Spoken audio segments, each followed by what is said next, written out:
An evening's entertainment.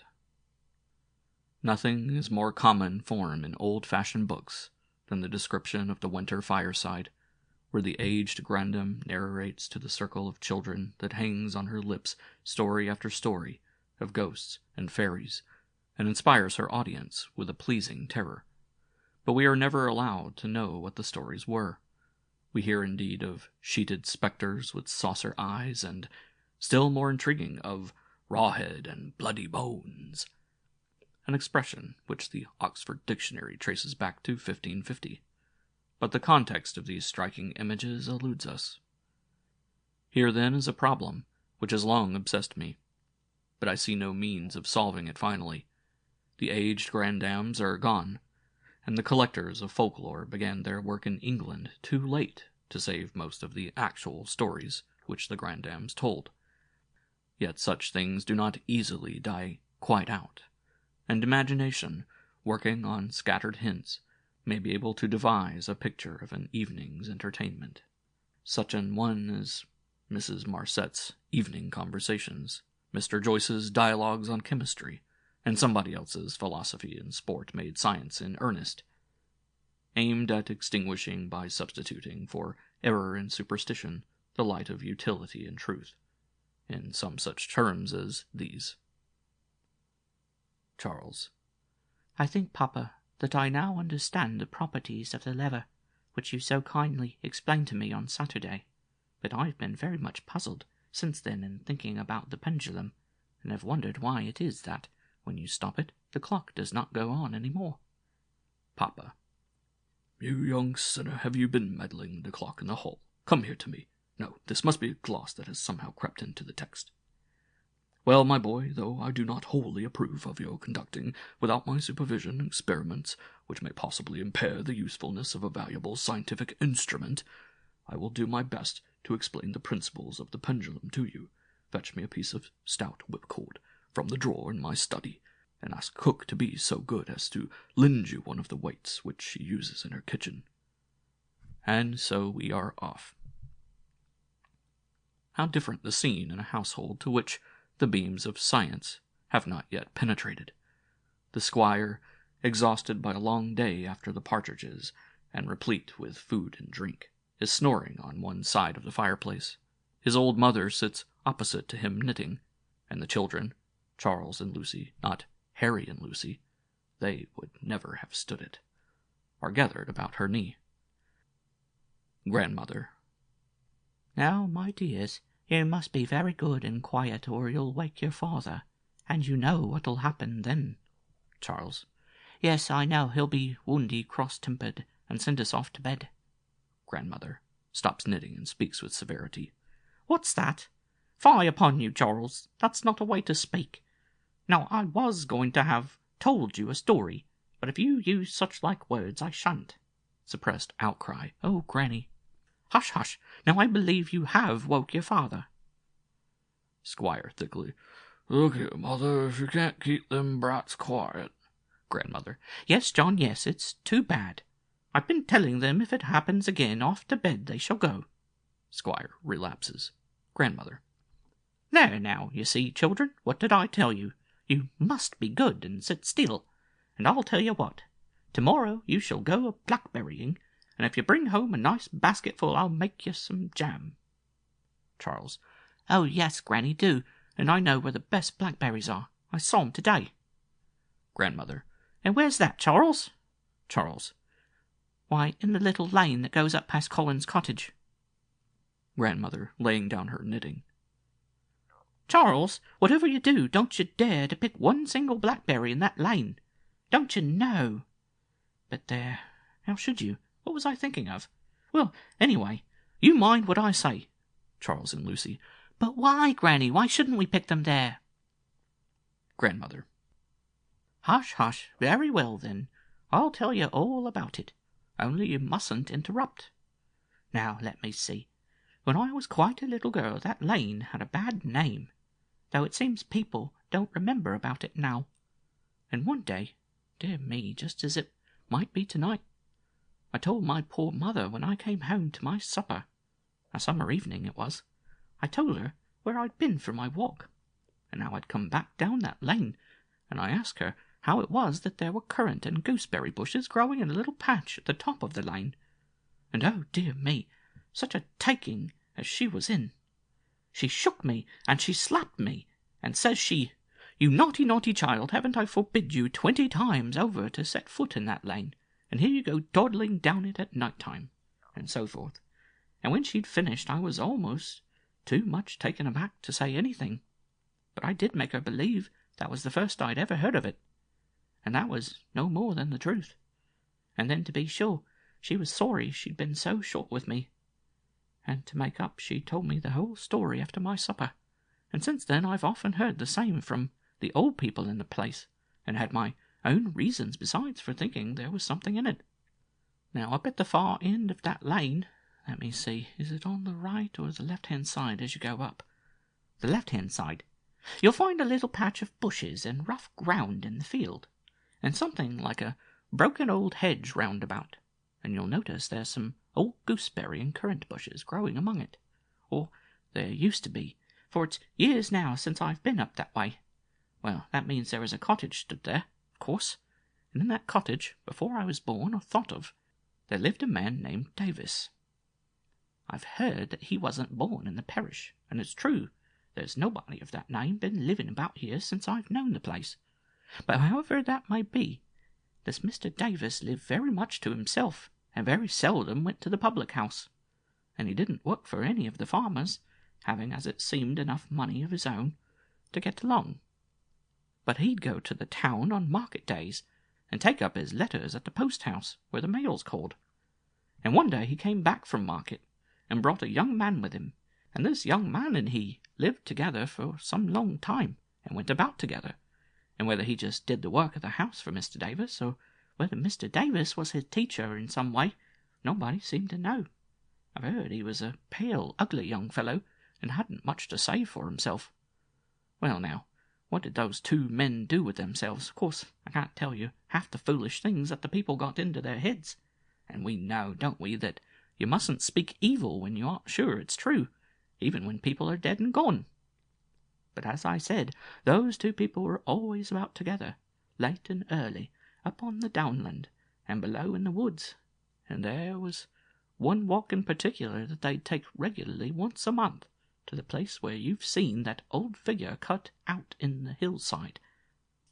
And it was noticed that in the summer-time, when they took that walk, they'd camp out all night, either there or somewhere nearby. I remember once my father, that's your great-grandfather, told me he had spoken to Mr. Davis about it, for it's his land he lived on, and asked him why he was so fond of going there, but he only said, "Oh, it's a wonderful place, sir, and I've always been fond of the old-fashioned things." And when him, that was his man he meant, and me are together there, it seems to bring back the old times so plain. And my father said, "Well," he said, "it may suit you, but I shouldn't like a lonely place like that in the middle of the night." And Mr. Davis smiled, and the young man who'd been listening said, "Oh, we don't want for company at such times." And my father said he couldn't help thinking Mr. Davis made some kind of sign, and the young man went on quick, as if to mend his words, and said, "That's to say, Mr. Davis and me's company enough for each other, ain't we, master? And then there's a beautiful air there of a summer night, and you can see all the country round under the moon, and it looks so different, seemingly, to what it do in the daytime. Why, all them barrows on the down." And then Mr. Davis cut in, seeming to be out of temper with the lad, and said, "Oh, yes, they're old-fashioned places, ain't they, sir? Now, what would you think was the purpose of them?" And my father said, now, dear me, it seems funny, doesn't it, that I should recollect all this, but it took my fancy at the time, and though it's dull perhaps for you, I can't help finishing it out now. "Well," he said, "why, I've heard, Mr. Davis, that they're all graves, and I know, when I've had occasion to plough up one, and there's always been some old bones and pots turned up. But whose graves they are, I don't know. People say the ancient Romans were all about this country at one time, but whether they buried their people like that, I can't tell." And Mr. Davis shook his head thinking, and said, "Ah, to be sure. Well, they look to me to be older like than the ancient Romans, and dressed different. That's to say, according to the pictures, the Romans was in armour, and you didn't never find no armour, did you, sir, by what you said?" And my father was rather surprised, and said, "I don't know that I mentioned anything about armour, but it's true I don't remember to have found any. But you talk as if you'd seen 'em, Mr. Davis." And they both laughed, Mr. Davis and the young man, and Mr. Davis said, "Seen 'em, sir? That would be a difficult matter after all these years. Not but what I should like well enough to know more about them old times and people, and what they worshipped and all." And my father said, "Worshipped? Well, I dare say they worshipped the old man on the hill." "Oh, indeed," Mr. Davis said. "Well, I shouldn't wonder." And my father went on and told them what he had heard and read about the heathens and their sacrifices. What you'll learn some day for yourself, Charles, when you go to school and begin your Latin. And they seemed to be very much interested, both of them, but my father said he couldn't help thinking the most of what he was saying was no news to them. That was the only time he ever had much talk with Mr. Davis, and it stuck in his mind. Particularly, he said, the young man's word about not wanting for company, because in those days there was a lot of talk in the villages round about. Why, but for my father interfering, the people here would have talked to an old lady for a witch. Charles. What does that mean, Granny? Ducked an old lady for a witch? Are there witches here now? Grandmother. No, no, dear. Why, whatever made me stray off like that? No, that's quite another affair. What I was going to say was that the people in other places round about believed that some sort of meetings went on at night time on that hill where the man is, and that those who went up there were up to no good. But don't you interrupt me now, for it's getting late. Well, I suppose it was a matter of 3 years that Mr. Davis and this young man went on living together, and then all of a sudden a dreadful thing happened. I don't know if I ought to tell you. Outcries of, "Oh, yes, Granny, you must," etc. Well, then you must promise not to get frightened and go screaming out in the middle of the night. No, of course we won't. Of course not. One morning, very early towards the turn of the year, I think it was September, one of the woodmen had to go up to his work at the top of the long covert, just as it was getting light, and just where there were some few big oaks in a sort of clearing deep in the wood, he saw at a distance a white thing that looked like a man through the mist. And he was in 2 minds about going on, but go on he did, and made out as he came near that it was a man, and more than that, it was Mr. Davis's young man, dressed in a sort of white gown he was, and hanging by his neck to the limb of the biggest oak, quite dead. And near his feet there lay on the ground a hatchet, all in a gore of blood. Well, what a terrible sight that was for anyone to come upon in that lonely place. This poor man was nearly out of his wits. He dropped everything he was carrying and ran as hard as ever he could, straight down to the parsonage, and woke them up and told them what he had seen. And old Mr. White, who was the parson then, sent him off to get 2-3 of the best men, the blacksmith and the churchwardens and what not, while he dressed himself. And all of them went up to this dreadful place with a horse to lay the poor body on and take it to the house. When they got there, everything was just as the woodman had said, but it was a terrible shock to them all to see how the corpse was dressed, especially to old Mr. White, for it seemed to him to be like a mockery of the church surplice that was on it, only he told my father not the same in the fashion of it. And when they came to take down the body from the oak tree, they found there was a chain of some metal round the neck, and a little ornament like a wheel hanging to it on the front. And it was very old-looking, they said. Now in the meantime they had sent off a boy to run to Mr. Davis's house and see whether he was at home, for of course they couldn't but have their suspicions. And Mr. White said they must send too to the constable of the next parish, and get a message to another magistrate. He was a magistrate himself, and so there was running hither and thither. But my father, as it happened, was away from home that night, otherwise they would have fetched him first. So then they laid the body across the horse, and they say it was all they could manage to keep the beast from bolting away from the time they were in sight of the tree, for it seemed to be mad with fright. However, they managed to bind the eyes and lead it down through the wood, and back into the village street. And there, just by the big tree where the stocks are, they found a lot of the women gathered together, and this boy whom they'd sent to Mr. Davis's house lying in the middle, as white as paper, and not a word could they get out of him, good or bad. So they saw there was something worse yet to come, and they made the best of their way up the lane to Mr. Davis's house. And when they got near, the horse they were leading seemed to go mad again with fear, and reared up and screamed and struck out with its 4 feet, and the man that was leading it was as near as possible being killed, and the dead body fell off its back. So Mr. White bid them get the horse away as quick as might be, and they carried the body straight into the living room, for the door stood open.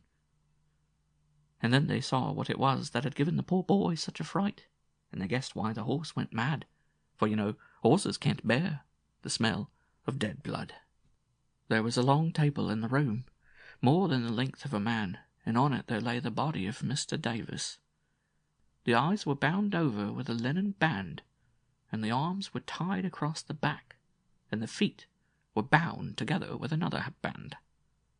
But the fearful thing was that the breast being quite bare, the bone of it was split through from the top downwards with an axe. Oh, it was a terrible sight. Not one there but turned faint and ill with it, and had to go out into the fresh air. Even Mr. White, who was what you might call a hard nature of a man, was quite overcome, and said a prayer for strength in the garden. At last they laid out the other body as best they could in the room, and searched about to see if they could find out how such a frightful thing had come to pass. And in the cupboards they found a quantity of herbs and jars with liquors. And it came out, when people that understood such matters had looked into it, that some of these liquors were drinks to put a person asleep. And they had little doubt that the wicked young man had put some of this into Mr. Davis's drink, and then used him as he did, and, after that, the sense of his sin had come upon him, and he had cast himself away. Well, now, you couldn't understand all the law business that had to be done by the coroner and the magistrates, but there was a great coming and going of people over it for the next day or two, and then the people of the parish got together, and agreed that they couldn't bear the thought of these two being buried in the churchyard alongside of Christian people. For I must tell you there were papers and writings found in the drawers and cupboards that Mr. White and some other clergymen looked into.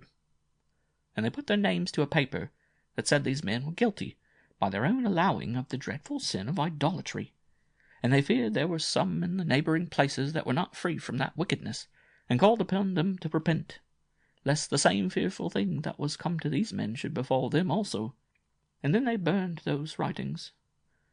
So then Mr. White was of the same mind as the parishioners, and late one evening 12 men that were chosen went with him to that evil house, and with them they took 2 biers made very roughly for the purpose, and 2 pieces of black cloth. And down at the crossroad, where you take the turn for Bascombe and Wilcombe, there were 2 other men waiting with torches, and a pit dug, and a great crowd of people gathered together from all round about.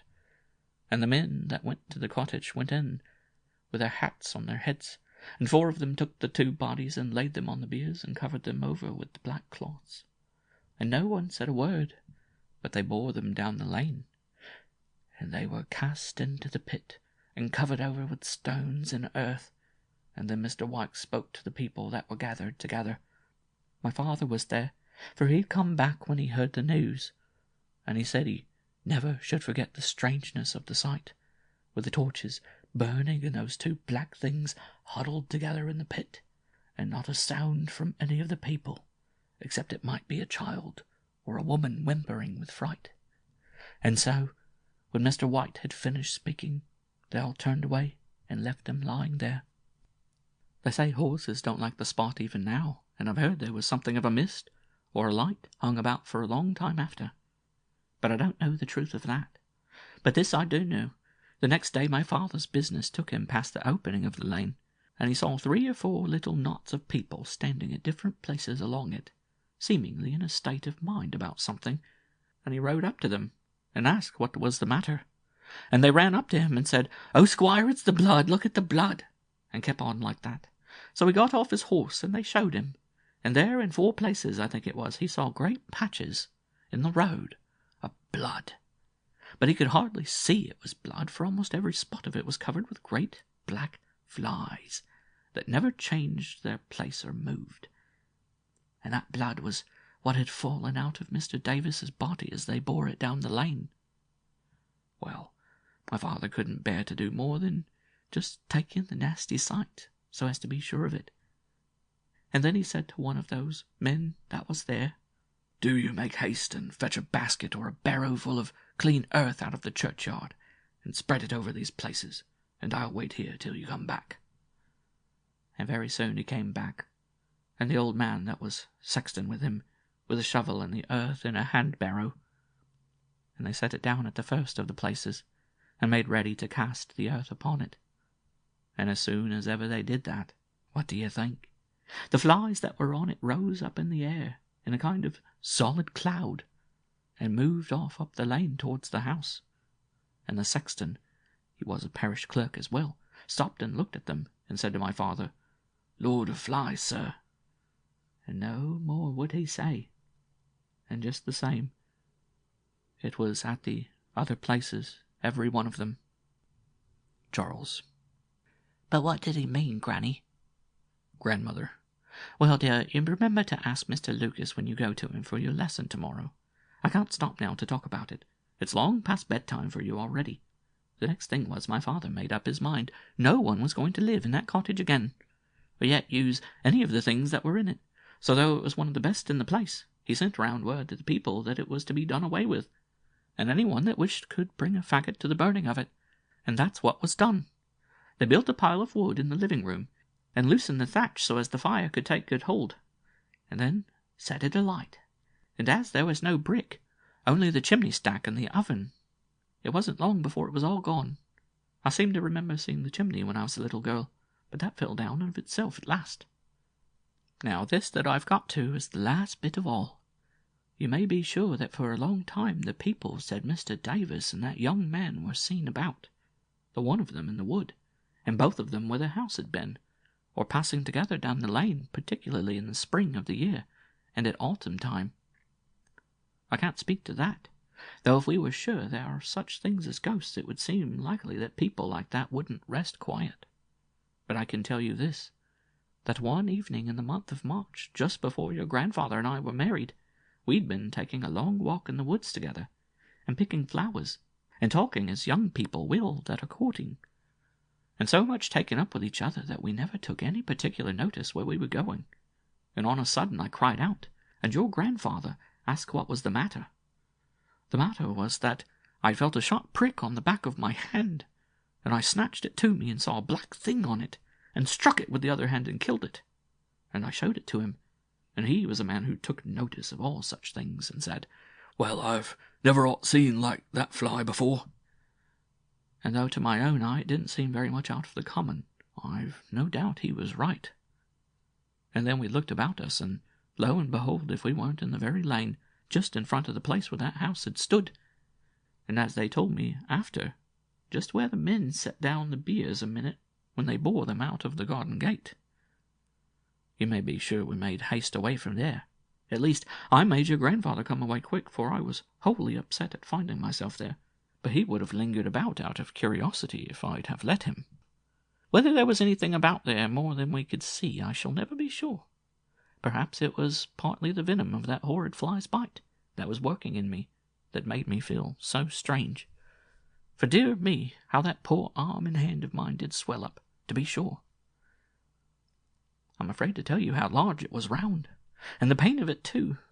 Nothing my mother could put on it had any power over it at all, and it wasn't till she was persuaded by our old nurse to get the wise man over at Bascombe to come and look at it, that I got any peace at all. But he seemed to know all about it, and said I wasn't the first that had been taken that way.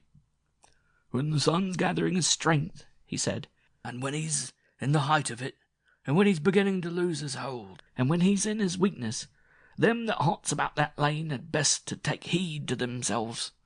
But what it was he bound on my arm, and what he said over it, he wouldn't tell us. After that I soon got well again, but since then I've heard often enough of people suffering much the same as I did. Only of late years it doesn't seem to happen but very seldom, and maybe things like that do die out in the course of time. But that's the reason, Charles, why I say to you that I won't have you gathering me blackberries, no, nor eating them either, in that lane. And now you know all about it, I don't fancy you'll want to yourself. There, off to bed you go this minute. What's that, Lucy? A light in your room?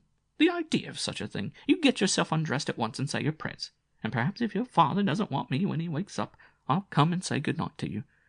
And you, Charles, if I hear anything of you frightening your little sister on the way up to your bed, I shall tell your father that very moment, and you know what happened to you the last time." The door closes, and Granny, after listening intently for a minute or two, resumes her knitting. The squire still slumbers. End of Section 6. An evening's entertainment.